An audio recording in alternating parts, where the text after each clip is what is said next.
Bien, encore un air de vacances avec l'Espagne, vignoble très important. D'abord, le plus grand vignoble du monde en plantation, plus de 1 300 000 hectares, mais simplement troisième producteur mondial de vin. Donc il y a beaucoup de raisins de table, ça veut dire qu'il y a beaucoup de raisins de table en Espagne.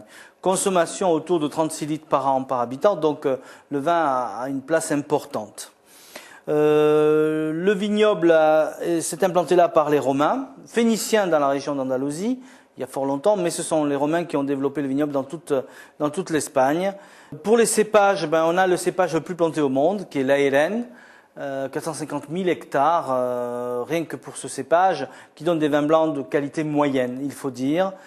C'est pas le propre de l'Espagne de proposer des grands vins blancs. Le Macabeo, dans le nord de l'Espagne, ça se rappelle un petit peu les vins de Catalogne, surtout Catalogne, mais on trouve aussi ce Macabeo pour les blancs de Rioja, beaucoup moins connus. Grand cépage de vin blanc sec pour les Jerez, c'est le Palomino, et pour les vins doux de la région de Jerez, on va trouver le Pedro Ximénez, cépage également important.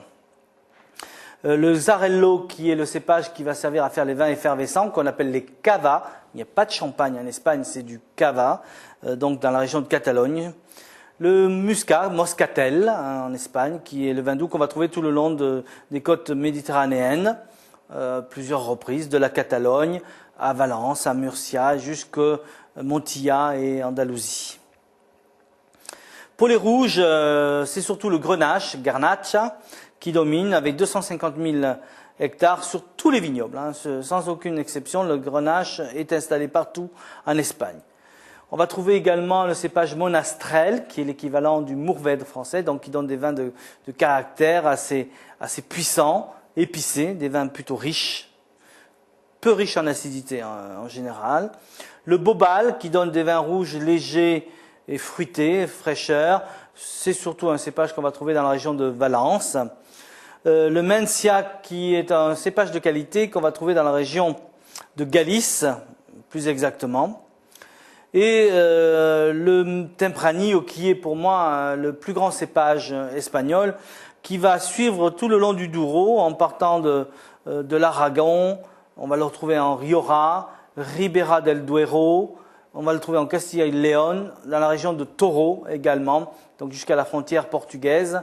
Très grand cépage de rouge. Le Gratiano, qui est un cépage qui est en régression, qu'on trouvait un petit peu partout, parce que c'est un cépage de qualité, mais qui est plutôt très fragile. 4 catégories de vins pour l'Espagne. Les DOC, dénomination d'origine contrôlée. Il y en a 2, c'est facile à retenir. Rioja et Priorat, dans la région de Catalogne. Il y a une quarantaine de DO, dénomination d'origine. Voilà, ces 2 catégories constituent les vins de qualité. On trouve également des vinos de la tierra, vins de pays, mais également des vinos de mesa, vins de table. Il y a des notions que vous pouvez retrouver sur les étiquettes espagnoles, notamment de vins rouges, ça peut exister sur les vins blancs, qui indiquent un vieillissement ou un élevage. Par exemple, Roven, ça veut dire pas de bois. Ce sont des vins à consommer rapidement.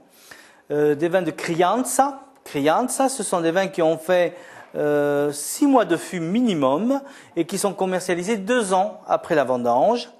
Il y a les vins de réserve qui doivent avoir fait au moins 1 an de fût et qui sont commercialisés 3 ans après la vendange.